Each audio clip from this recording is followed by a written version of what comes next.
Vous écoutez Causerie d'experts, votre podcast dédié à la préparation physique et la préparation mentale pour les arts martiaux. Retrouvez chaque semaine un expert qui vous donne ses astuces pour vous améliorer. Retrouvez-nous sur notre chaîne YouTube Corps et Esprit Martial, sur la plateforme podcast de votre choix, ou pour ne louper aucune actualité et avoir accès à nos ressources gratuites comme les 3 e-books écrits par 15 experts internationaux sur le thème 3 conseils pour faire évoluer votre pratique, ou encore votre méthode de souplesse dédiée aux arts martiaux et sports de combat, nous vous invitons à nous retrouver sur le blog Corps et Esprit Martial. Tous les liens sont en description. Bonne écoute!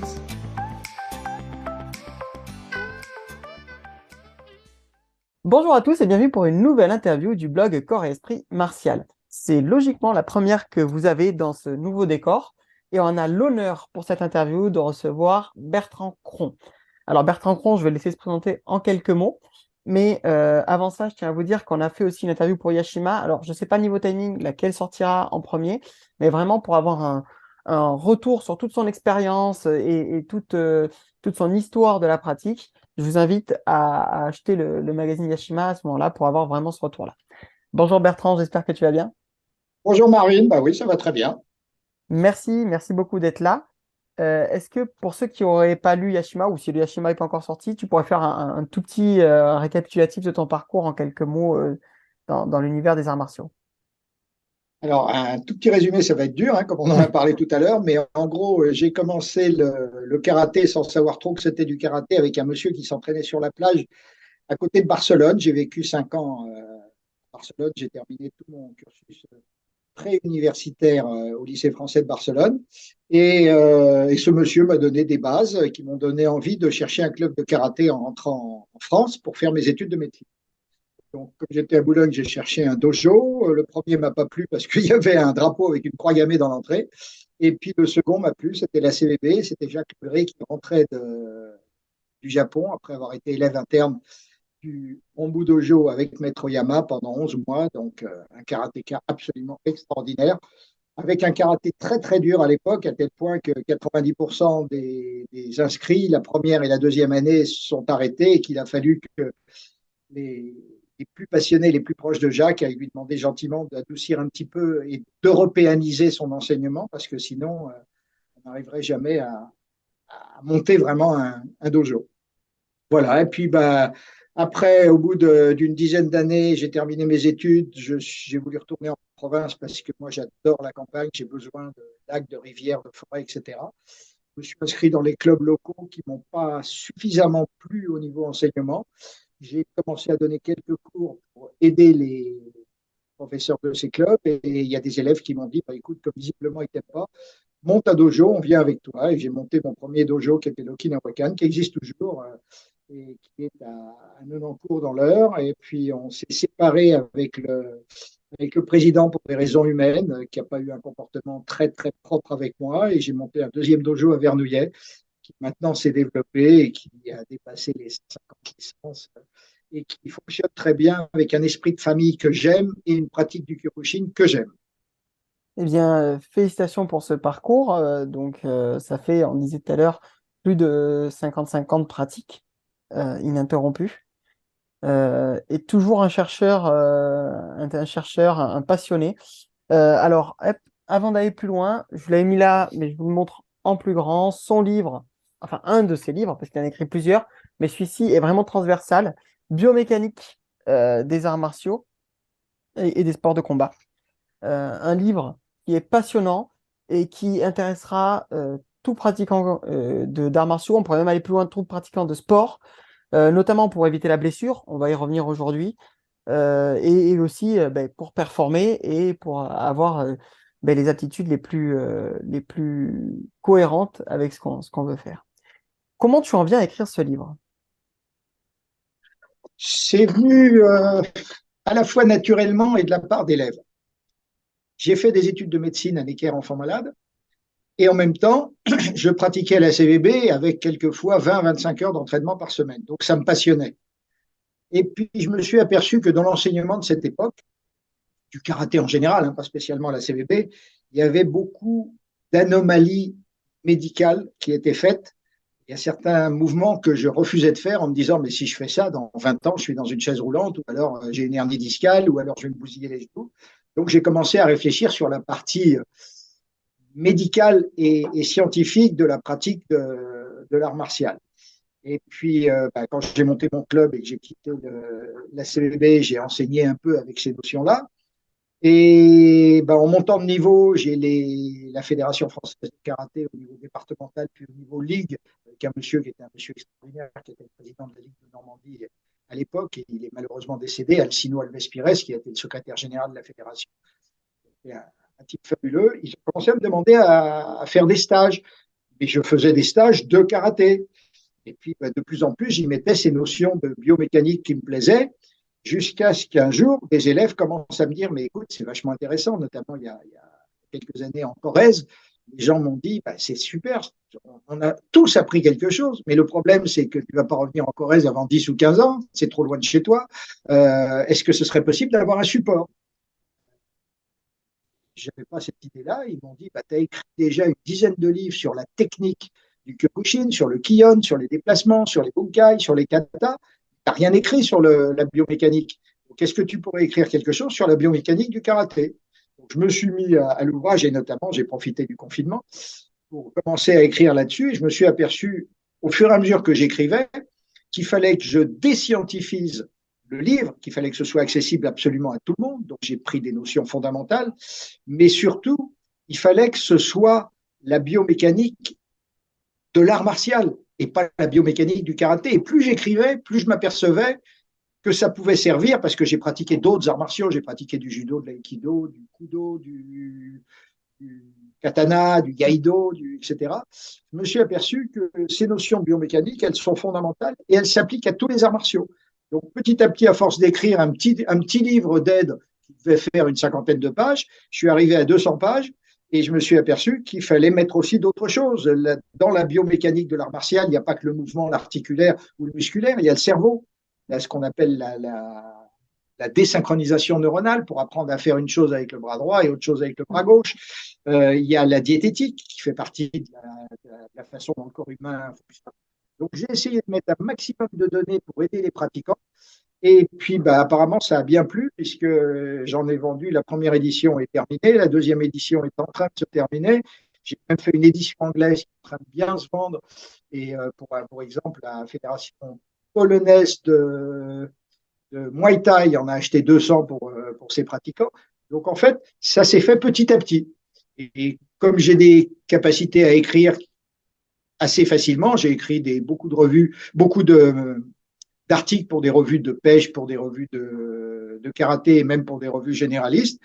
J'ai réussi à écrire ces livres de manière synthétique, claire, compréhensible par tout le monde et avec des notions qui sont des notions générales et non pas des notions de biomécanique du Kyokushin. Tout à fait. C'est ce que je disais. Le livre est compréhensible par tout le monde et a un intérêt pour tout le monde.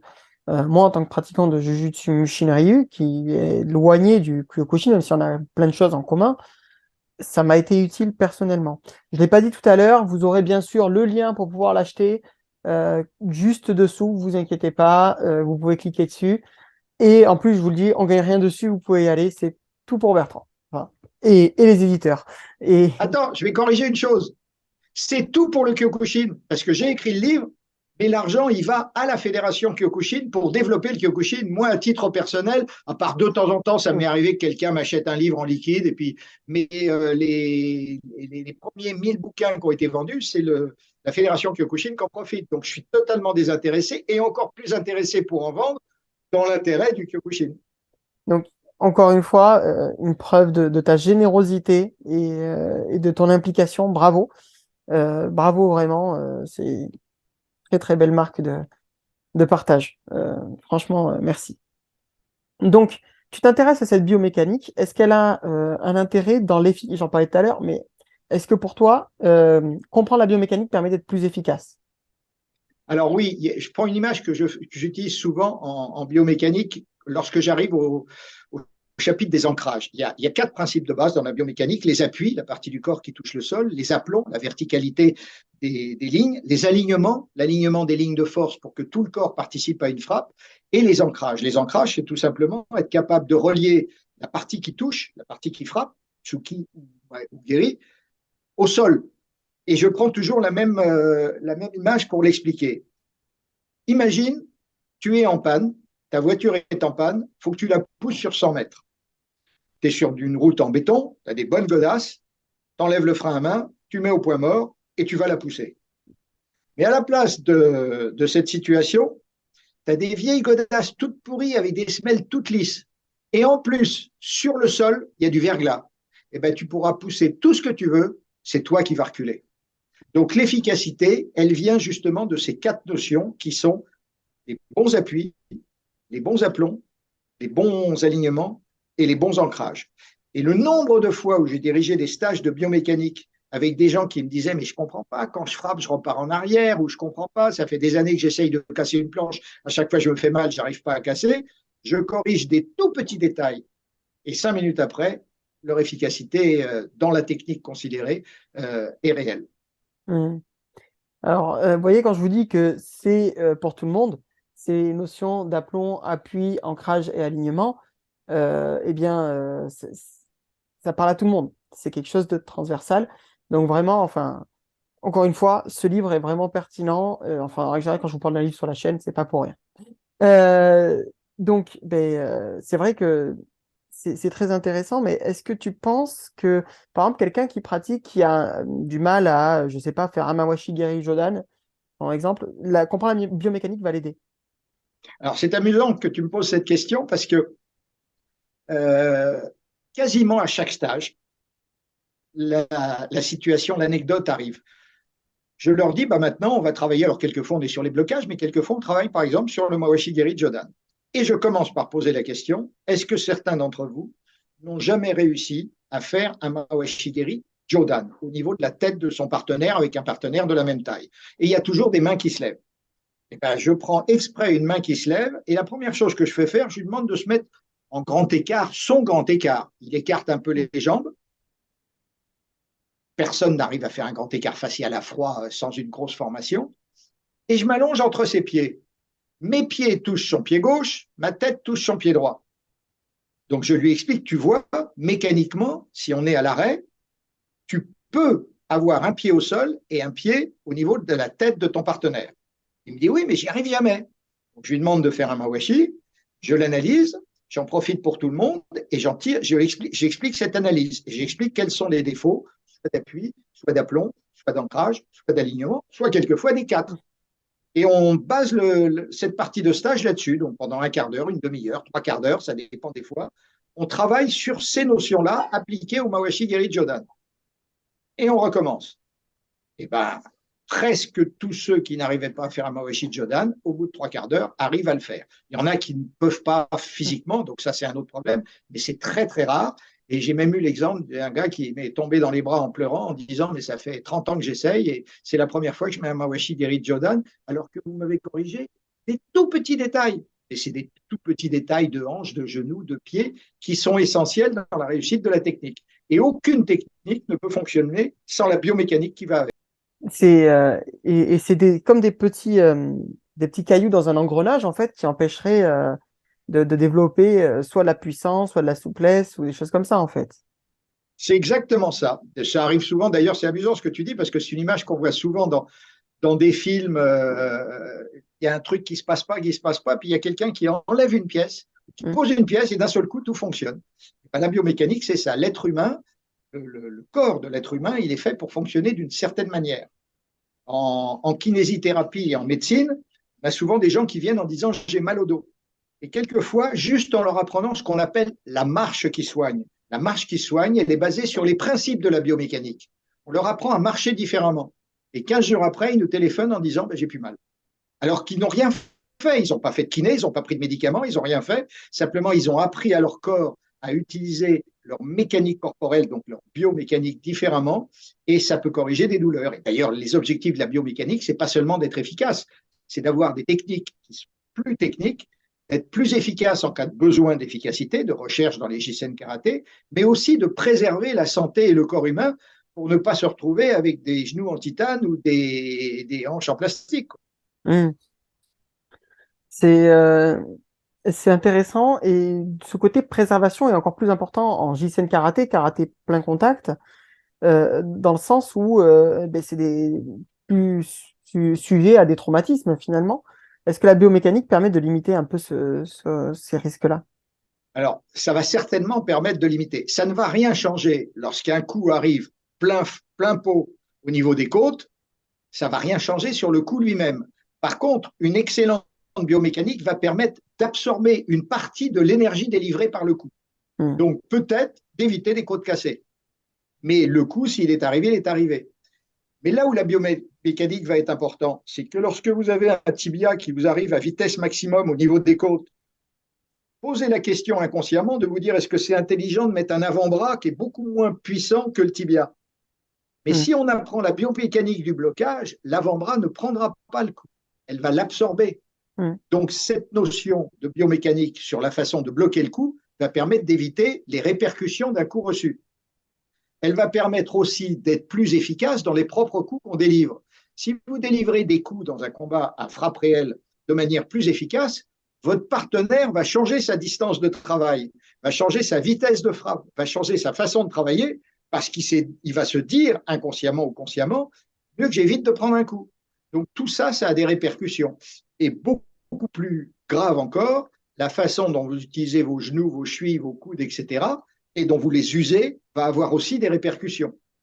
C'est très intéressant, encore une fois, cette, cette question de absorber. Souvent, on voit le Kyokushin comme un signe, un style très, très, très dur. Et là, tu parles d'absorber, de réussir à répartir l'énergie.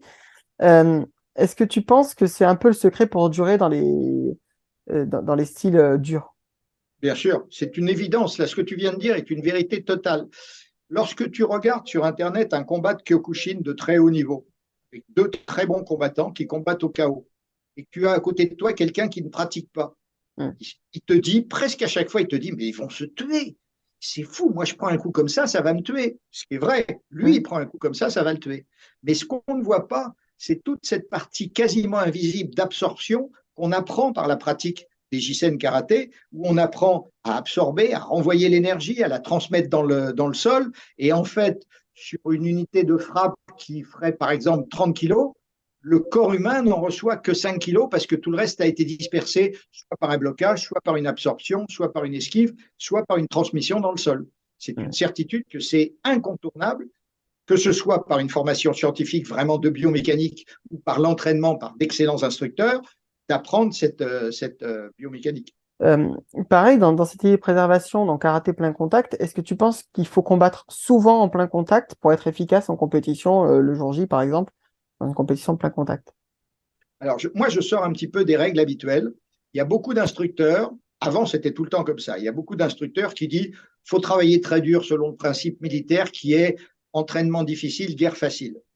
Il y en a d'autres qui ont compris qu'il fallait éviter de s'abîmer et qui, pour éviter que la carrière d'un combattant ne dure que quelques années et après elle se termine avec des prothèses en titane, on dit on va travailler avec des protections.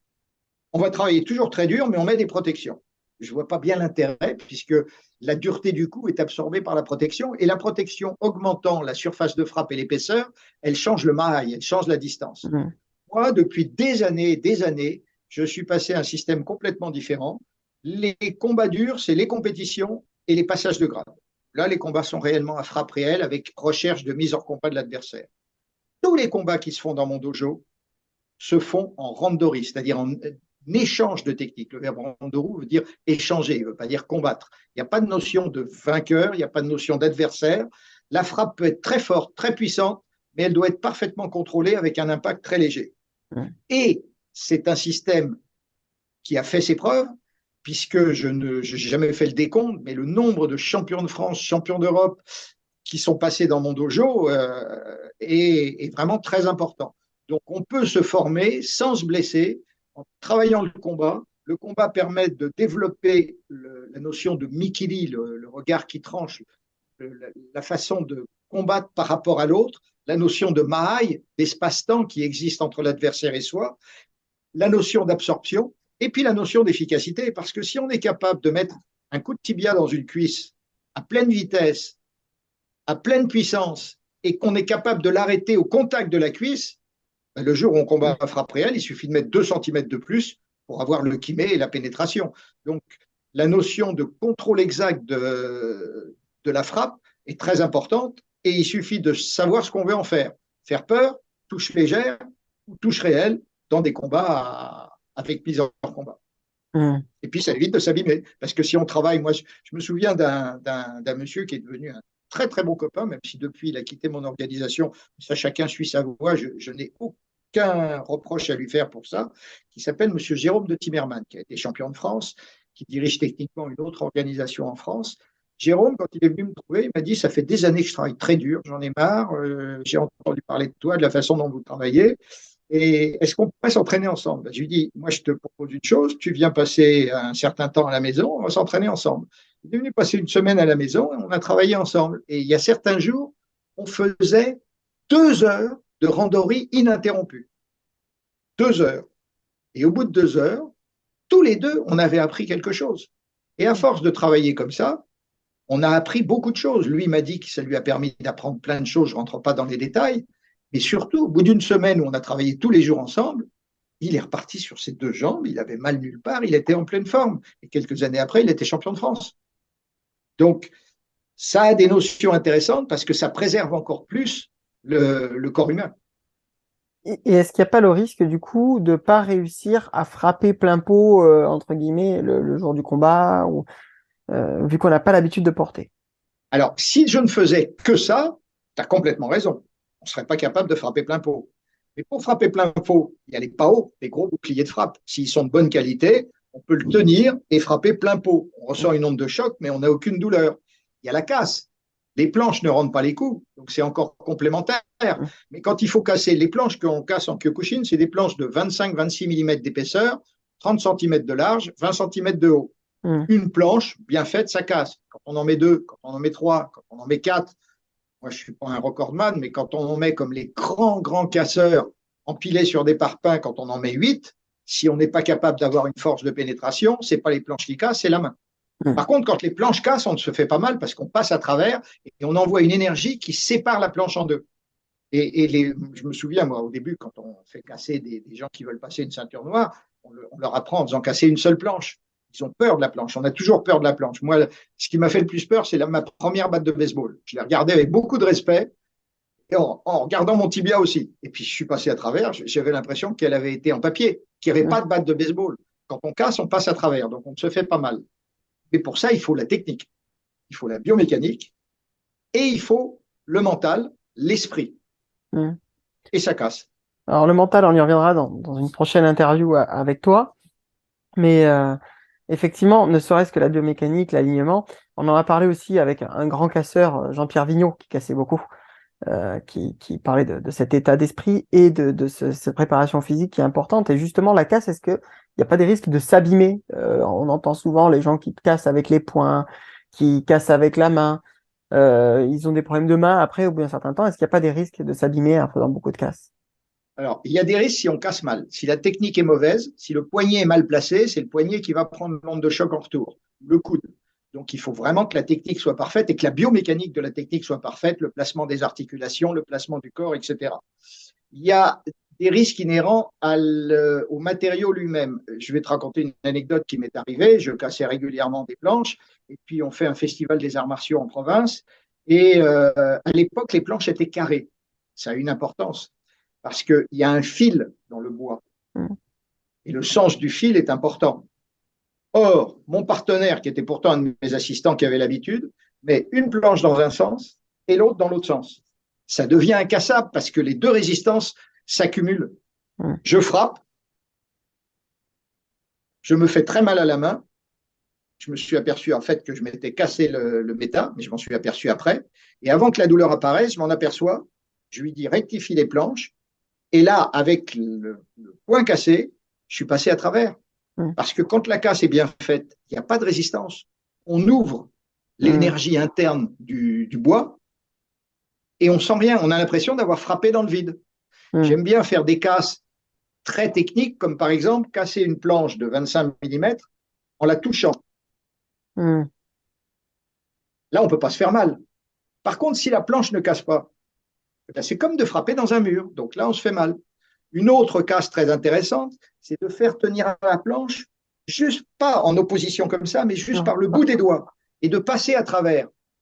Ce qui prouve bien que c'est une énergie qui traverse hmm. la planche. Et là, on ne peut pas se faire mal. Et une fois, j'avais fait cette démonstration dans une petite salle. Un mec, genre bûcheron des Vosges, qui vient me voir, il me fait, mais c'est de la gnognotte, ta planche, c'est du sapin. Et je venais de casser une planche comme ça. Ben, je lui Hmm. dis, vas-y, essaye. Devant tout le monde, il a essayé.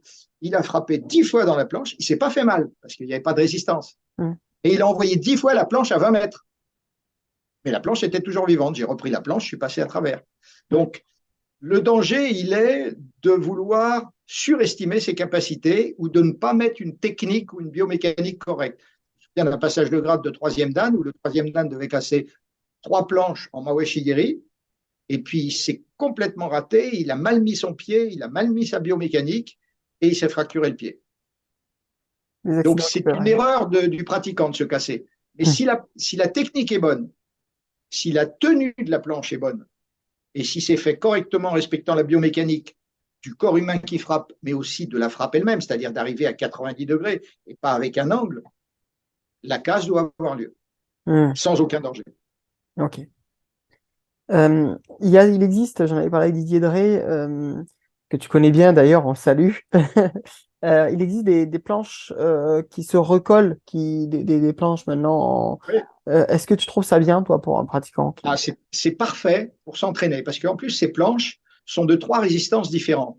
Les enfants, ils veulent toujours faire de la casse. Faire de Hmm. la casse à un enfant qui n'est pas formé au niveau articulation, c'est très dangereux.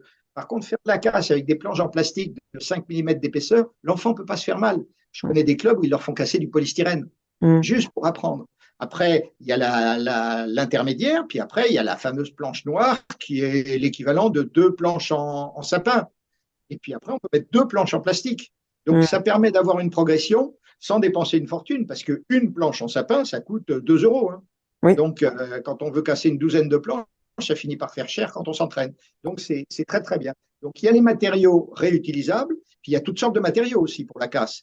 Moi, Hmm. j'ai fait pour l'émission de Michel Simès, Les incroyables pouvoirs du corps humain, de la casse de noix de coco.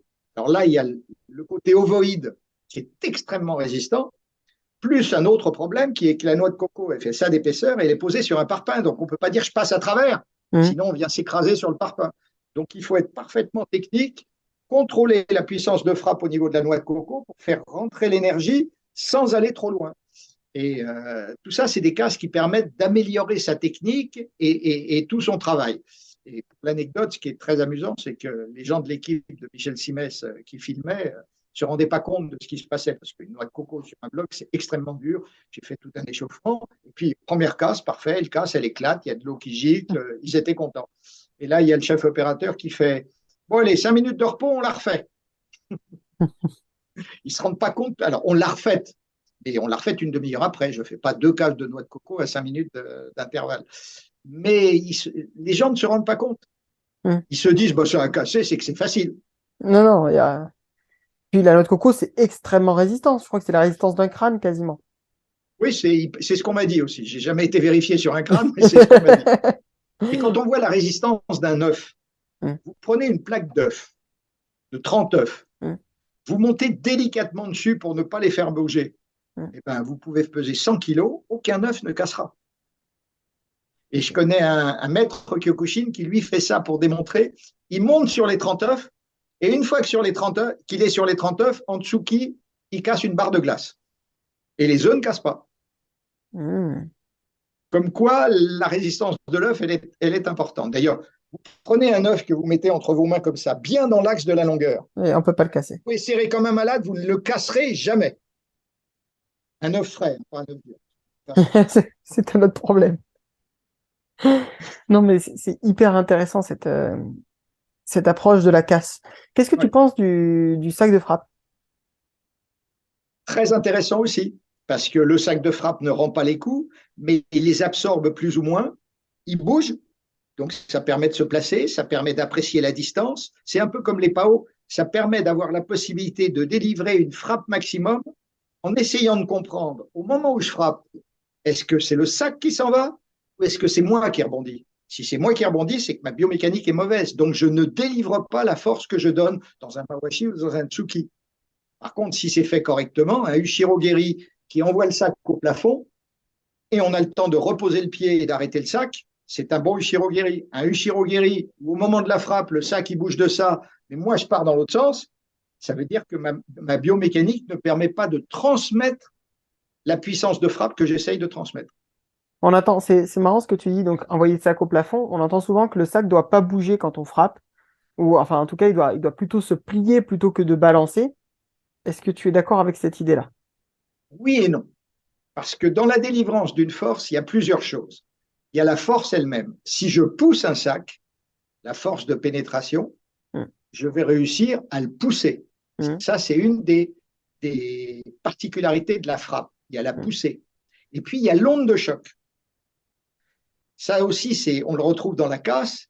Mettre deux casses, moi, j'en suis incapable. Et volontairement casser la deuxième planche sans casser la première. Ça m'est arrivé que ça arrive. Ça m'est arrivé de dire, ah, j'ai pas cassé. Et puis la deuxième, elle est en deux morceaux.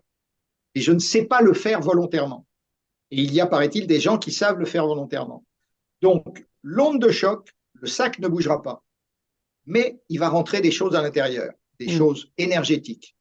La poussée est aussi importante. Et à mon avis, un coup doit être une combinaison de la poussée et de l'onde de choc. Il y a ces fameuses histoires, et je l'ai vécu une fois avec un monsieur qui s'appelle Éric Garnier-Sinclair, qui a été champion d'Europe de pancrace dans l'équipe de Basse-Retaine, hein, une référence, et qui est le gendre de Mochizuki Sensei. J'ai un stage avec Éric et j'emmène un ami à moi qui est quatrième dan Wadoryu, qui a une armoire à glace. Et Éric travaillait le DIMMAC, c'est-à-dire les ondes de choc, la façon dont une frappe peut délivrer des ondes de choc. Et mon ami, très gentiment, sans aucune notion d'incrédibilité, lui dit, moi, j'y crois pas. Est-ce que tu pourrais me montrer sur moi? Alors Eric lui dit, moi, je veux bien te le montrer sur toi, mais tu vas mettre un gilet pare-balles. Le gars se marre, il met le gilet pare-balles, et Eric lui met un tsuki pas très fort. Et l'autre lui dit, tu vois, j'ai rien senti. Eric lui dit, d'accord, on en reparle demain matin, réfléchis. Je te demande juste de réfléchir, on en reparle demain matin. Le gars m'a dit, j'ai passé la nuit à vomir et je me suis réveillé le matin avec des douleurs épouvantables, là où la veille, je n'avais rien senti. Alors, je ne peux pas t'en dire plus parce que moi, je ne connais pas bien. Hmm. Quand on discute avec Éric Garnier-Sinclair, il peut t'en parler pendant 4 heures. Tiens, ça, c'est un monsieur, si tu ne l'as pas contacté, que je te conseille de contacter, qui est passionnant à écouter. Et... Cette onde de choc qui est compliquée à gérer, est-ce que tu penses que ça a un intérêt de travailler dessus pour un combattant de Jinsen karaté, par Bien exemple? sûr, bien sûr, bien sûr. Il ne faut pas juste rentrer dans la frappe de ce que j'appelle de la frappe de bourrin, de la frappe en pénétration. L'onde de choc est très importante. Il y a un très grand combattant Kyokushin qui s'appelle Lucian Gogonel, qui est roumain d'origine, qui est maintenant installé en France, qui a été champion du monde par catégorie de poids dans sa catégorie, qui a fait sous mes yeux, je ne sais combien de fois, des KO avec un Shitatsuki Hmm, sur 5 cm. Donc, ce n'est pas la vitesse ou la pénétration, c'est l'onde de choc. hmm, Je l'ai vu faire une fois extraordinaire, une finale de championnat d'Europe contre un immense champion qui s'appelle Alejandro Navarro, un Espagnol. Il part en Mawashi, Lucian, et bien entendu, Alejandro l'arrête. hmm. Et le Mawashi s'arrête à 15 cm de la tête. Comme il est arrêté, Alejandro arme un contre. Et là, il termine le Mawashi et il l'endort. C'est pas de la vitesse, c'est pas de la force, c'est bien une onde de choc. Et l'onde de choc, elle vient, et là, les Japonais parle du haratanden, mais elle vient du centre énergétique. Le haratanden, c'est le centre énergétique entre le plexus solaire et le plexus sacré. Et tout ça, ça a des raisons d'être. La plupart des techniques elles viennent de la contraction abdominale. On revient encore une fois à la biomécanique. Il y a tout un chapitre sur les abdominaux. Oui. Parce que cette onde de choc, si c'est de la technique pure sans la biomécanique, c'est impossible de la déterminer. J'ai vu des gens, je ne suis pas un grand spécialiste de l'onde de choc, mais poser mes doigts sur la poitrine de quelqu'un, faire ça et l'envoyer 2 mètres derrière, Hmm, pour lui faire comprendre que l'onde de choc, ça existe. Parce que hmm. beaucoup de gens sont incrédules là-dessus. Oui, il faut l'avoir ressenti pour pouvoir le comprendre. exactement. Sinon, on a l'impression que c'est un peu comme ces gens qui nous manipulent à distance. Oui. Là, par contre, ça, à chaque fois que ça a été testé, c'est complètement impossible. Ouais, j'ai pas trouvé encore quelqu'un qui m'ait fait sentir ça. Ouais. Hormis Yoda, mais ça, c'est un autre problème. Ah, là, c'est différent. Une dernière question sur le sac de frappe. Est-ce que tu conseilles plutôt des sacs lourds, sacs légers, variés, selon quoi? Tout est intéressant. Ça dépend de la recherche qu'on fait. Pour la vitesse, Dr. F, Takuya Futesaku, le japonais du Kyokushin, a inventé un petit sac de 1 mètre de long, très très léger, mais qu'on tient et qu'on balade pour la vitesse, pour la précision. Le sac très lourd est intéressant pour essayer de passer à la fois une pénétration et une onde de choc. Le sac court est intéressant pour la précision. Hmm. Donc tout est intéressant, tout dépend de la recherche qu'on fait. Et puis les sacs très longs sont intéressants pour les pratiquants de Kyokushin parce qu'on frappe à partir des cuisses jusqu'à la tête. Or, les sacs à mi-hauteur, il n'y a pas cette notion de frappe dans les cuisses qui n'est efficace que si elle est descendante, et on s'en aperçoit avec un sac lourd et long. Si on n'est pas capable d'arriver à déplacer un sac lourd et long avec un Gedan Mawashi, avec un low kick, c'est parce que justement, on n'a pas la bonne biomécanique qui fait qu'on ne passe pas toute la puissance possible. Donc, tout est intéressant. Après, il y a des problèmes financiers. Est-ce qu'on peut avoir tous les sacs? Il y a des problèmes de place, de dojo, etc. Mais je ne connais pas d'outils ou d'ustensiles qui soient totalement inintéressants dans la pratique complémentaire. La base restant le kion, le randori et les katas qui font partie du karaté et pas seulement le combat. Oui, alors ça, on l'a développé encore une fois dans l'interview de Yashima que je vous invite à voir. Vraiment, ce côté un peu le kata et la place du Bunkai notamment. Euh, Quand tu dis lourd, tu penses à quoi? Le poids d'un corps humain à peu près? C'est pour se faire une idée parce que c'est des questions qu'on me pose souvent. Donc, Alors pour moi, un sac léger, c'est un sac de 20-25 kilos. hmm, Un sac lourd, c'est un sac suffisamment résistant pour ne pas avoir de déplacement possible s'il n'y a pas une technique parfaite. Donc c'est un sac entre 80 et 120 kilos. d'accord. Au-delà, c'est plus un sac, c'est une cible fixe. Hmm, Un sac de 200 kilos pour un poids de 80 kilos, c'est pas inintéressant. Mais là, on devient un cible fixe. C'est comme un makiwara. C'est mhm. faut pas que ce soit trop lourd parce que sinon ça n'absorbe rien. Et si ça n'absorbe rien, c'est nous, avec notre corps humain, qui recevons le choc en retour. Donc on Mhm. s'habille. Ok, mais merci pour toutes ces informations-là, c'est très très intéressant. Euh, on parlait donc du coup de biomécanique, on va parler un peu plus généralement de préparation physique. Est-ce qu'il y a un muscle qui est oublié selon toi dans la pratique du Jinsen Karaté, un groupe musculaire sur lequel il faudrait porter plus d'attention pour que ce soit pour la santé ou pour la performance? Alors, c'est très simple. C'est vrai qu'il est quelquefois oublié, pas pour tout le monde, hein. Il y en a beaucoup Mm. qui l'ont compris. C'est les abdominaux. Et dans les abdominaux, il y a le grand droit, Mm. qui est surtout esthétique, pour avoir des barrettes de chocolat, mais qui ne sert pas à grand-chose, qui sert un peu pour les coups de pied linéaires. Il y a les obliques, qui sont très importants, notamment pour le circulaire. Et celui qui est le plus oublié et qui est le plus difficile à travailler, il n'y a qu'un ou deux exercices qui le font vraiment travailler, c'est le transverse profond. C'est celui qui protège les organes vitaux, les viscères, et qui va de la colonne vertébrale dans le dos, passe devant, c'est pour ça qu'on l'appelle transverse profond, et qui est en dessous de tout. Celui-là est le plus important parce que c'est celui-là qui est le déclencheur de, de la musculation abdominale et qui surtout est le plus protecteur pour éviter le chaos. Alors après, dans les abdominaux, l'application, elle est la protection, elle est le déclenchement de la frappe pour les techniques de jambes et pour les techniques de poing, mais elle est aussi la respiration. Si la respiration n'est pas bonne, les abdominaux ont beaucoup moins d'intérêt. Mm. Et la respiration n'est efficace que si les abdominaux sont en permanence contractés. C'est pas je contracte pour expirer et je relâche quand j'inspire. Parce que celui qui fait ça, le jour où il prend un coup au niveau du En aspirine? plexus, au moment où il relâche, il est KO. Mm. Oui, oui, ok. Donc du coup, les abdominaux et notamment le transverse. Le Est-ce que tu transverse profond. est-ce que tu auras un exercice fétiche? Tu dis en plus, il y a peu d'exercices qui permettent de le Alors, travailler. il y a un exercice, là c'est difficile parce que je ne peux pas te le montrer, mais il y a un exercice qui est peu visuel, qui consiste à s'allonger sur le dos, toujours menton collé à la poitrine pour ne pas abîmer la colonne cervicale. Je lève mes genoux à la verticale, enfin mes cuisses à la verticale, les genoux sont dirigés vers le plafond et les jambes sont horizontales. Et là, j'essaye, parce que vous allez pouvoir le faire uniquement sur 1 ou 2 centimètres.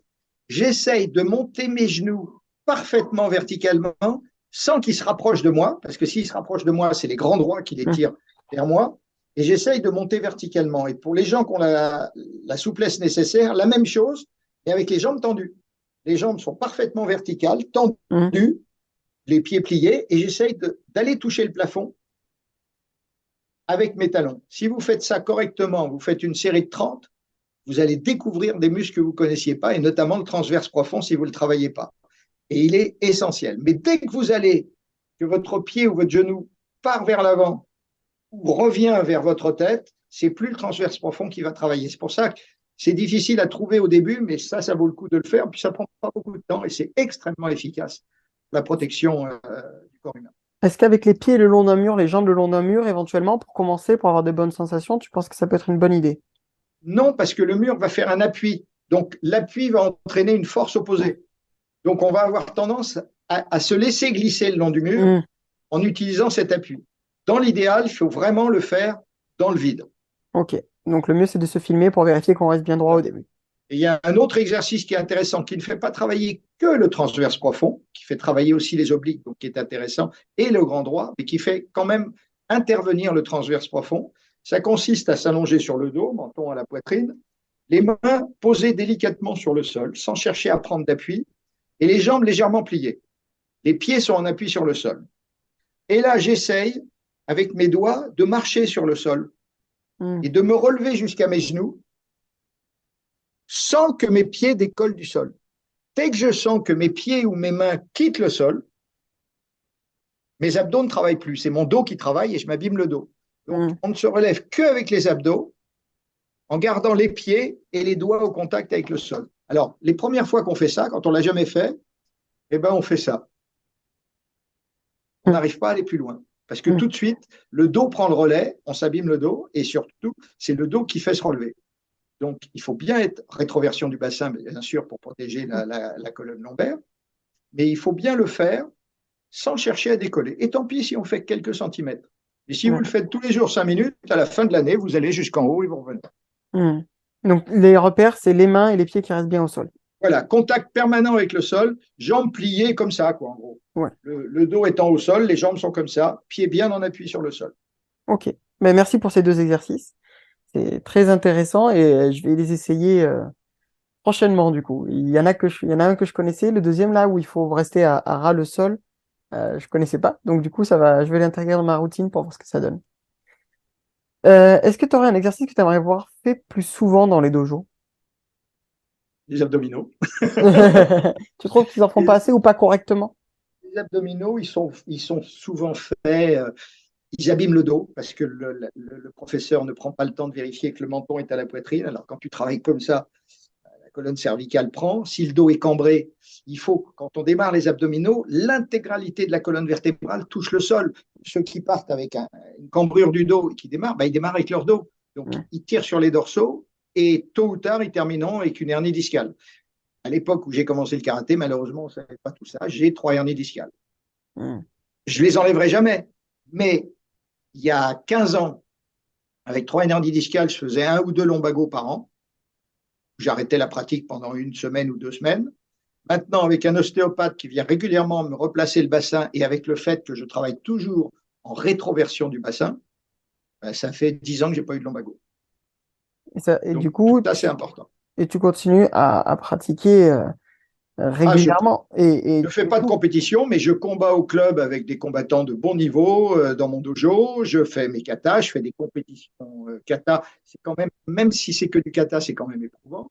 Je m'entraîne plusieurs heures par jour. Je dirige des stages. Là, on en a encore un en Tunisie au mois de mai pendant 4 jours entiers ou avec des assistants, bien sûr. Je dirige les stages. Et quand tu diriges un stage, tu ne peux pas te contenter de parler. Il faut montrer. Et moi, je pars du principe que quand j'explique une technique ou un enchaînement technique, etc., je n'ai pas le droit de l'expliquer si je ne le prouve pas avec un partenaire dans le vide, etc. Donc, je continue à pratiquer et je dis toujours la même phrase, tant que la carcasse tient le coup, je continuerai parce que d'abord, c'est ma vie, c'est mon plaisir. Moi, le Kyokushin, c'est ma vie. C'est pas juste une pratique, c'est pas un loisir. Donc, je continue à pratiquer. félicitations. Et en plus, c'est-à-dire que tu pratiques, mais tu pratiques intensément et tu pratiques encore ben voilà, sans être limité par ton hernie. Et c'est quelque chose de super. Ah bah, quand mon hernie a été diagnostiquée, j'avais été voir un copain chirurgien spécialiste. Il m'a dit, écoute, tu peux continuer à faire du karaté, mais tu fais rien qui campe. Donc, pas de Ushiro, pas de Hum, Ushiro Mawashi, pas de Uramawashi, et bien entendu, pas de Dokaiten. hum, Et c'est ma technique spécifique en combat. Quand je suis en combat et que je commence à avoir des difficultés, je pars en Dokaiten, Ushiro Mawashi, parce que c'est ce qui surprend le plus. Et je le fais avec une bonne rétroversion du bassin, sans m'abîmer et sans avoir de lombago dans les jours qui suivent. Donc, hum. j'arrive à protéger mes hernies discales sans problème. Fabuleux. Est-ce que tu penses que c'est important le renforcement pour un pratiquant d'arts martiaux? Alors, ça dépend de quel art martial. Si c'est en Jisen karaté, certains muscles ont un renforcement très important. Je prends l'exemple pour le Jisen karaté, pour les Kyokushin et autres styles dérivés du Kyokushin, le fameux Gedan Mawashi, le low kick. Hum, En boxe thaï ou en muay thai, pareil. Le low kick, il est efficace parce que lorsque le tibia arrive sur le côté de la cuisse, il écrase le muscle et il vient toucher les nerfs sensitifs, ça fait mal, et moteurs, ça entraîne une impotence. On n'arrive plus à hum, marcher correctement. Plus le muscle est épais sur la loge externe de la cuisse, plus ce sera difficile d'arriver jusqu'au nerf lui-même. Donc là, le renforcement musculaire, la densité du muscle et l'épaisseur du muscle ont un rôle. Les pectoraux sont les initiateurs des tsuki, hum, donc ils ont un rôle. D'autres muscles, par exemple les trapèzes, enfin on ne va pas rentrer dans tous les hum, détails des muscles du cœur humain, ont plus ou moins un rôle. Donc le développement et le renforcement musculaire des groupes musculaires correspondant à la pratique qu'on fait, je pense que toi qui fais du JJB, dans la préhension, il y a d'autres muscles qui hum, interviennent qui sont moins importants. Les dorsaux, pour nous, sont très importants parce que c'est ça qui permet de déterminer l'ancrage, c'est-à-dire de relier un tsuki au sol. hum. Si on a des bonnes jambes, des bons genoux, des bonnes positions, mais qui ont décontracté les dorsaux en sortant le coude, ben, les dorsaux n'interviennent plus, donc on perd énormément de puissance. Donc tout ça, c'est important. Alors, moi, je pense avoir trouvé une solution parce que quand on a des cours qui durent 1 heure et demie, 2 heures maximum, faire une demi-heure de renforcement musculaire et une demi-heure d'assouplissement, ça veut dire enlever énormément d'enseignements techniques du karaté. Donc, moi, j'ai la chance d'être marié à une pratiquante de haut niveau qui s'est spécialisée dans un body karaté qu'elle n'appelle pas body karaté volontairement parce que c'est pas du karaté, c'est du zumdo. Et Hum. elle fait 4 cours par semaine, totalement indépendants des miens, dans lesquels sont intégrés des mouvements de karaté. Un cours de zumdo, c'est du cardiovasculaire, un peu comme la zumba. Il y a Hum. des chorégraphies, c'est en musique, mais c'est du cardiovasculaire avec des mouvements de karaté. Un cours de renforcement musculaire pur, avec des mouvements de karaté, un cours d'assouplissement pur, le Zumdo stretching, et un cours de renforcement musculaire avec accessoires, le Zumdo body sculpt, à la fois pour améliorer le renforcement musculaire, mais aussi pour les femmes, elle a énormément de femmes qui viennent pratiquer avec elle, pour la silhouette, affiner la silhouette, etc. Mais c'est en dehors de mes cours. Tous mes élèves qui souhaitent faire ce type de renforcement et qui me disent ah, il faut qu'on fasse plus de pompes, plus de. Non, il y a les cours d'Élodie. Hum. Il y a 4 cours par semaine. Allez au cours d'Élodie. Moi, si vous venez à mes cours, c'est pour apprendre du karaté. On fait de l'échauffement pour ne pas s'abîmer, mais les cours vraiment de renforcement musculaire, d'assouplissement, c'est en dehors de ces cours-là et c'est complémentaire. Il y en a qui y vont, il y en a qui n'y vont pas, ça dépend un peu de leur recherche. Mais mes compétiteurs, ils y vont parce qu'ils ont Hum. compris que c'est incontournable d'avoir ce complément de l'apport technique. Et justement, est-ce que tu penses qu'à un moment, il faut un investissement personnel sur ce point-là pour pouvoir progresser? Alors, ça dépend du dojo dans lequel on est. Ce que je te disais, moi, Hum. dans le dojo où j'étais, il y avait 2 cours de 2 heures tous les soirs. Alors, moi, je me libérais, je faisais les 2 cours. Hum. Et en plus, il y avait tout le samedi après-midi, ce qui me permettait d'arriver à m'entraîner 20-25 heures par semaine. En pleine campagne, vous avez des instructeurs qui sont excellents, mais qui n'arrivent pas à avoir de salle. Donc, c'est la municipalité qui leur prête une salle et ils ont 2 cours d'1 heure et demie par semaine. S'il n'y a pas un investissement personnel, de manière très générale, c'est-à-dire que si le cours est très traditionnel, le cours il est donné en japonais. Hum. Moi, je donne mes cours dans le japonais que je connais. Je ne parle pas japonais, mais quand je leur dis, on fait Zenkutsudashi Maigeri Shudan, que vous enchaînez Mawashigeri Jodan de l'autre jambe en reposant en Kokutsudashi. Hum. Si je dis ça à quelqu'un qui ne connaît pas les mots japonais, il ne comprend rien. Alors, qu'est-ce qu'il fait? Il regarde les autres et il va copier.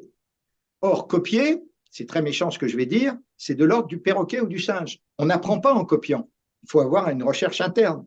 Donc, je dis à mes élèves, si vous faites l'effort d'apprendre les mots japonais, quand je vous parlerai avec des noms techniques en japonais, c'est comme si je vous parle en français.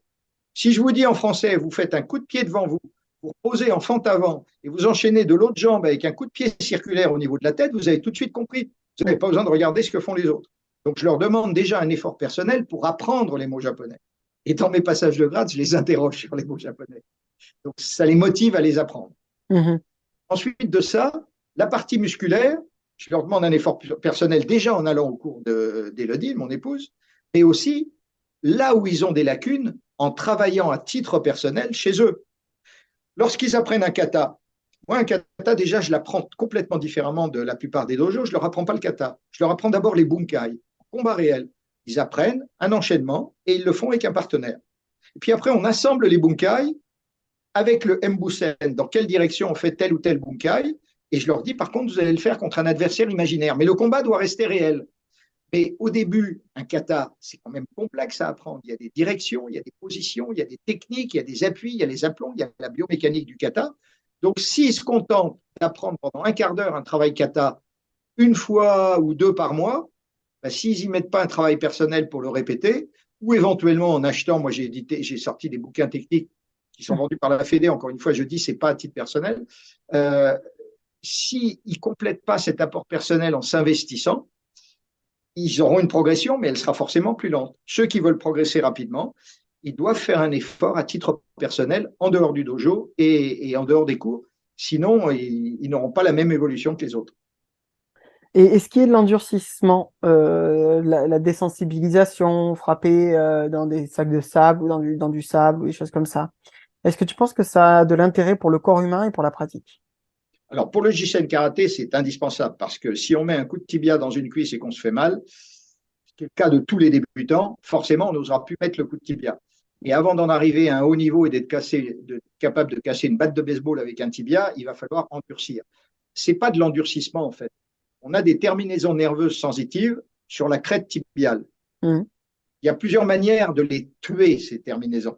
Il y a le fait de travailler doucement, puis de plus en plus fort, de bloquer tibia contre tibia, mais en commençant doucement. Et on finit par détruire les terminaisons nerveuses, donc de ne plus avoir mal. Il y a aussi la possibilité, comme on faisait à mon époque, de prendre une bouteille en verre et tous les soirs, de la rouler pendant 5 minutes à la limite de la douleur désagréable. Il faut que ça fasse un peu mal, mais ça, petit à petit, ça détruit les terminaisons nerveuses. Par contre, il faut le faire tout le temps et s'entraîner tout le temps parce que ces terminaisons nerveuses, elles vont se reconstituer. Mhm. Donc ça, c'est un entraînement d'endurcissement, mais pas d'endurcissement musculaire. Frapper comme un malade dans un arbre, d'entrée, bah, on va arrêter le karaté parce qu'on va se faire un œuf de pigeon sur le tibia et ça n'apportera rien. Mais par contre, une fois que l'endurcissement est fait, il y a beaucoup moins de douleur. Moi, je me rappelle d'un Japonais que j'avais accueilli à Paris, qui voulait visiter Paris. Il venait pour faire des démonstrations au Festival des Arts Martiaux. Il est un petit peu allumé, il vit dans son Kyokushin. Et il voulait visiter les Champs-Élysées. On a visité les Champs-Élysées. À l'époque, il y avait des parcs sur les Champs-Élysées. À chaque parc-mètre, il mettait un guide. Alors les gens le regardaient comme un fou. À chaque parc-mètre, il mettait dans la barre en métal un low kick. C'était instinctif, il n'y réfléchissait même pas, il ne cherchait pas à attirer l'attention. Pour être capable de mettre des low kicks dans un parc-mètre en métal, il faut quand même qu'il y ait eu une préparation très importante. Et est-ce qu'il n'y a pas des risques sur le long terme? On entend souvent que les personnes qui sont entraînées comme ça, après, elles ont du mal à marcher, que ça va détruire le tibia, des choses comme ça. Est-ce qu'il y a Alors, des... il n'y a aucun risque de détruire le tibia. C'est l'os le plus résistant du corps humain. Le tibia, il se casse au ski par rotation. La fracture spiroïde du tibia, ça peut arriver. On peut se casser le tibia si on se dope avec des corticoïdes à haute dose. C'est arrivé à un combattant de Muay Thai qui frappe avec son tibia, mais il était visiblement dopé, parce que quand il a reposé son pied par terre, il ne s'est même pas rendu compte que son tibia était cassé. Il s'en est rendu compte parce qu'il est tombé. Son tibia était en deux morceaux. Mais se détruire le tibia en faisant de l'endurcissement progressif qu'on vient de voir, c'est pas possible. On ne détruit que les terminaisons nerveuses qui n'ont pas de rôle physiologique, en dehors de la douleur. La douleur, elle est là pour protéger le corps. J'ai mal, donc j'enlève mon pied ou je frappe moins fort. Mais il n'y a pas de retentissement physiologique, donc ça n'est pas dangereux. Par contre, ce qui est dangereux, c'est de le faire sans respecter la biomécanique, parce que ce n'est pas le tibia qu'on va abîmer, c'est les articulations. S'il n'y a pas la verticalité, ou si on n'a pas ouvert le pied d'appui, on va tirer sur les ligaments croisés. Je connais un nombre très important de combattants qui se sont pétés quelquefois plusieurs fois les ligaments croisés, tout simplement parce qu'ils ont frappé plein pot dans un sac ou dans un partenaire ou dans une planche ou dans une batte de baseball, gardant le pied d'appui fermé. Donc Mm. là, les croisés à l'intérieur, bah, il y a un moment où ils finissent par péter. Je connais des gens qui se sont pétés les croisés parce que pendant 20 ans, ils ont voulu faire des kibadashi au ras du sol, avec les pieds beaucoup plus écartés que les genoux. Donc les genoux, ils reposent sans appui dans le vide. On tire sur les croisés, on tire sur les croisés, on les fragilise, et un jour, sur un petit mawashi, on les pète. Mm. Donc, il y a des risques articulaires, mais des risques osseux ou des risques de séquelles à long terme, si on fait les choses intelligemment, il n'y en a pas. Là où il y a des risques, c'est au niveau cérébral. Si on s'amuse à se dire, je vais m'endurcir le corps en prenant des mawashi, alors renforcement du cou pour que la tête, elle ne bouge pas, mais à l'intérieur de la tête, il y a un cerveau. Pas toujours, mais très souvent quand même. Ce cerveau, il est mou. Donc, quand on prend un coup dans la tête, il fait ça. Il Mm. vient prendre une onde de choc qui l'envoie contre la paroi crânienne de l'autre côté et qui le renvoie sur la paroi crânienne. Le fameux groggy state et le chaos dangereux, c'est ça justement. On prend un coup dans la tête, le cerveau fait ça, et au moment où il revient, on prend un deuxième coup dans la tête, en boxe anglaise notamment. Mm. D'où l'importance d'un arbitre très vigilant qui voit que si le premier coup a sonné, il doit tout de suite arrêter pour éviter le deuxième coup qui, lui, peut être mortel. Mm. Donc là, il y a des risques de retentissement. Mais le retentissement par le renforcement lui-même Mm. est quasiment inexistant s'il est fait intelligemment, au début avec un instructeur de valeur qui sait apprécier les risques et les dangers et qui sait donner des bonnes notions de biomécanique, et ensuite par soi-même en respectant la biomécanique pour éviter de s'abîmer. Mais c'est tout à fait faisable sans aucun danger. C'est pareil pour les mains, j'imagine, la cale osseuse sur les mains. Exactement. Alors, j'ai fait il y a 5 6 ans une émission avec Michel Simès qui s'appelait Les incroyables pouvoirs du corps humain. C'est la fameuse émission où je cassais des planches, des briques, Mm. une noix de coco, etc. Et après, pour être certain qu'il n'y ait aucune notion, et avant que l'émission soit diffusée, on a pris notre voiture avec l'équipe de Michel Simès et on est parti à 400 km de chez moi avec un médecin de l'hôpital qui me connaissait et qui a été voir le radiologue qui dit, est-ce que tu pourrais faire des radios des mains de ce monsieur et me dire ce que tu en penses? On ne te dit pas ce qui s'est passé. Mm. On a fait les radios des mains, main normale. Et ça faisait à l'époque déjà 30 ans que je faisais de la casse, du combat, du karaté, des pompes sur les kento, etc. Main normale. Il n'y a aucune déformation, ni articulaire, ni quoi que ce soit de pathologique. Il a juste dit, il y a un léger épaississement au niveau de la peau. Donc ça, c'est sans aucun danger. Aucun danger. Mais par contre, main normale. Donc, on peut le faire si c'est fait intelligemment et avoir un renforcement. Mais là aussi, sur les mains, il est indispensable de respecter la biomécanique. Si la casse se fait avec le poignet comme ça ou le poignet comme ça, Mm. ben c'est le poignet qui prend, voire qui casse. Si la frappe se fait avec l'ensemble des doigts au lieu de se faire uniquement avec le deuxième kento ou au pire avec les deux premiers kento, ce qu'on appelle le seiken, Mm. eh ben, il y a forcément des retentissements. Donc, pourquoi on fait les pompes sur les poings au Kyokushin? Pour apprendre l'appui sur les deux premiers kento. Mm. Si je ne suis pas sur les bons, mon poignet, il n'est pas bien placé. Donc, il me fait mal, donc j'y arrive pas. Si je suis bien positionné sous mes épaules sur les deux premiers kento, le Mm. poignet est parfaitement aligné et la zone de frappe est alignée avec l'avant-bras. Si le coude est à l'intérieur et pas à l'extérieur, eh ben, tout l'ancrage se fait sur l'ensemble du corps. Mm. Sinon, si le coude est à l'extérieur, ben, l'ancrage il s'arrête ici. Donc, je peux créer des tendinites du coude et surtout perdre énormément de puissance. Donc, toutes ces notions de biomécanique vont avoir un retentissement sur l'efficacité, sur la technique, mais aussi sur la santé articulaire, ostéo-articulaire du pratiquant. Mm. C'est hyper intéressant. Merci. Merci beaucoup, Et Bertrand. alors, ce n'est pas une preuve parce que ce n'est pas scientifique, je ne suis pas une étude. Moi, ça fait 55 ans que je pratique. J'arrive sur mes 70 ans, je me lève le matin, j'ai mal nulle part. Je ne sais pas encore ce que c'est que de prendre un médicament de manière chronique. Et à part mes hernies discales à cause d'erreurs de jeunesse, mais que je contrôle parfaitement, j'ai pas de blessure. Il y avait, j'ai lu quelque part et j'ai entendu plusieurs fois que justement Masoyama, lui, ne pouvait plus fermer les mains à la fin de sa vie parce que il aurait fait trop de casse ou des choses comme ça. C'est avéré ça ou pas du tout? Alors, c'est très compliqué et je ne veux pas rentrer dans des polémiques stériles parce qu'il y a beaucoup de choses qui se sont dites sur Masoriyama, le combat contre les taureaux. Moi, il se trouve que j'étais très ami avec quelqu'un qui a passé 17 ans en habitant chez Metroyama et en partie en voyant grandir ses filles, qui est Lou Colander, et qui est malheureusement décédé, mais qui était un ami très proche, qui m'a raconté énormément de choses. Dans la légende de Metroyama, il y a beaucoup de choses vraies, et il y a beaucoup de choses qui ont été déterminées par Metroyama pour le buzz, parce qu'il voulait développer son Kyokushin. Il voulait qu'il y ait une image, Hmm. et il a inventé des choses qui lui permettaient de développer cette image surnaturelle de son karaté. Ce qui ne veut pas dire que son karaté est de la rigolade. Hmm. Il avait créé quelque chose de fabuleux, et comme le disait Talleyrand, il y a le savoir-faire et il y a le faire savoir. Et à l'époque, il n'y avait pas Internet, il n'y avait pas tout ça. Donc, il fallait qu'il développe le faire savoir d'une manière business, entre guillemets, qui lui permettait de donner envie de venir pratiquer quelque chose d'apparemment surnaturel. Donc, Hmm. je ne sais pas, moi, je n'ai pas côtoyé Metroyama, donc je ne donnerai pas d'opinion sur qu'est-ce qui est vrai et pas vrai. Maintenant, c'est vrai que quand on voit les photos des mains de Metroyama, plus le fait qu'il s'entraînait en plein air, donc l'arthrose due aux intempéries, etc., il est tout à fait possible qu'il ait du mal à fermer ses mains.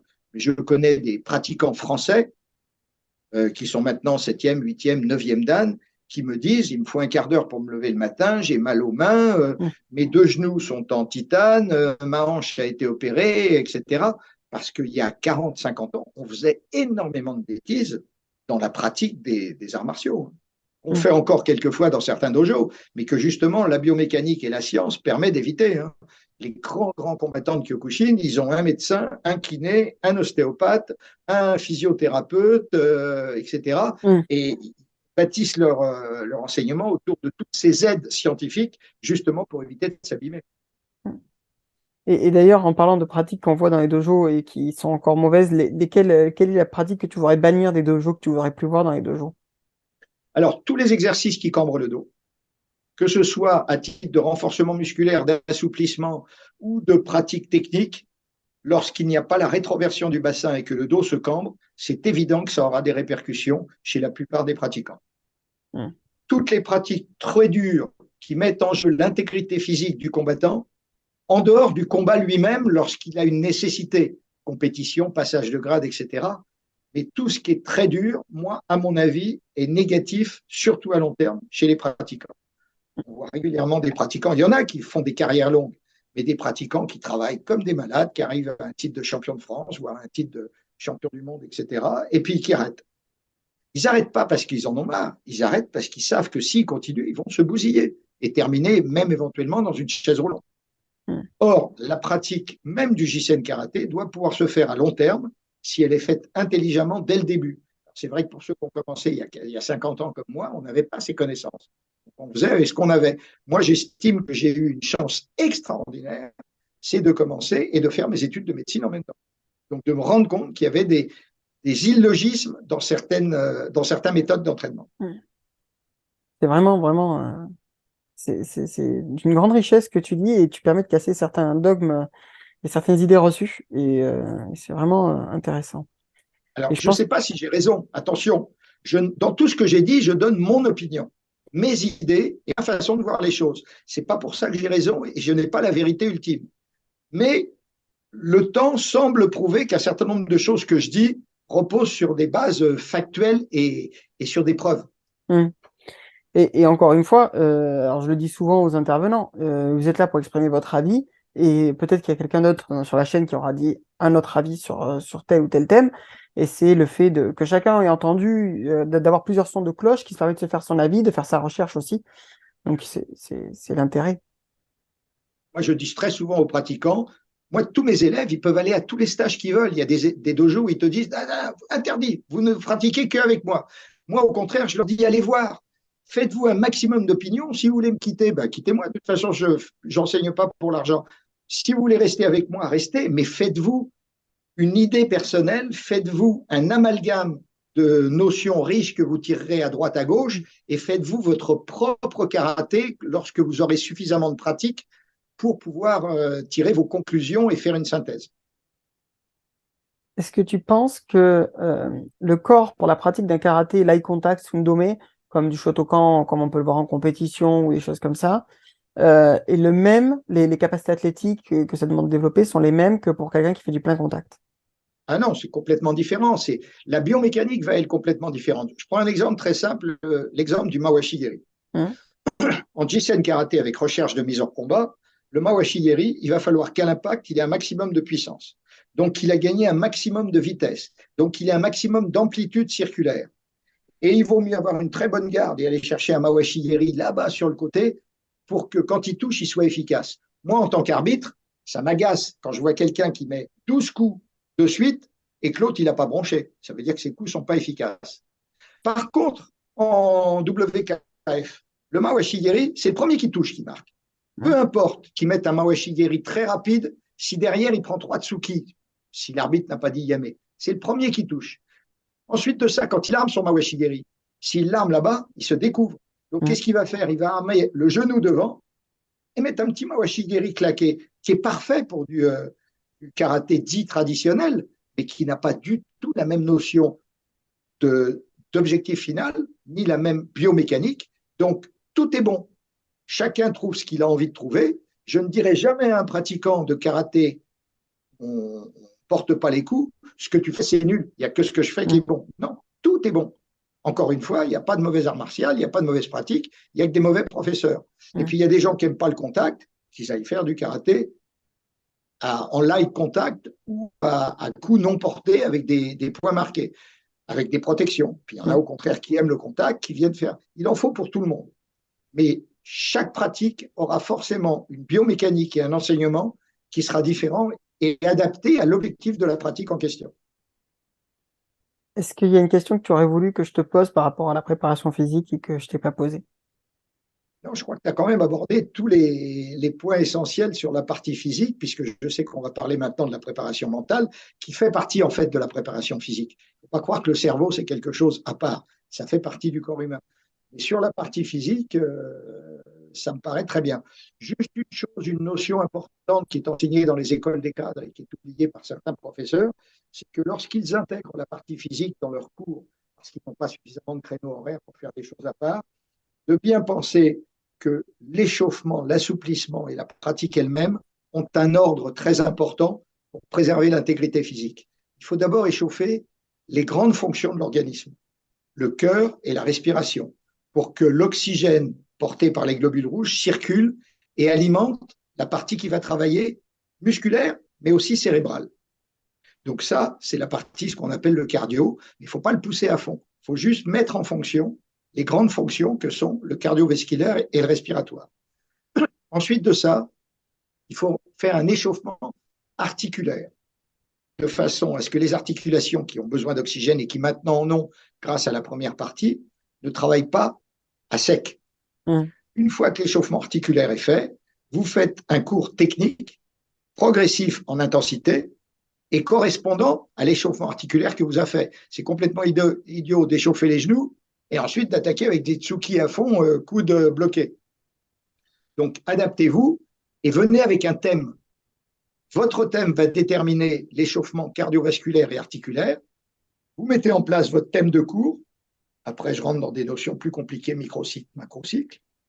Et quand le cours est terminé, vous faites un retour au calme avec un travail respiratoire pour développer le travail abdominal et comprendre la respiration adaptée au karaté. Inspiration, expiration, etc. Et quand tout est terminé, vous faites des assouplissements. Mais vous les faites sur des muscles et des articulations qui sont chaudes. Les faire en début de cours, c'est une aberration pour les articulations. Et après, vous terminez le cours par les saluts qui, pour moi, en début et en fin de cours, sont une part essentielle pour la deuxième partie que tu Pour vas la aborder, qui préparation est la mentale. préparation mentale. Avant de terminer, de conclure la première partie de l'interview, est-ce que toi, alors, juste, je viens du jiu-jitsu traditionnel, moi, pas JJB. Et est-ce que tu as une question, toi, à me poser sur la préparation physique? Une question, une remarque, une curiosité? C'est pas, Alors, c'est pas obligatoire, hein, si tu as, le droit non, de. mais est-ce que toi, tu vois une différence et laquelle entre ta propre préparation physique et celle que tu vas donner à tes élèves? Alors, oui et non. Oui, dans le sens, Déjà, c'est une réponse qui me plaît.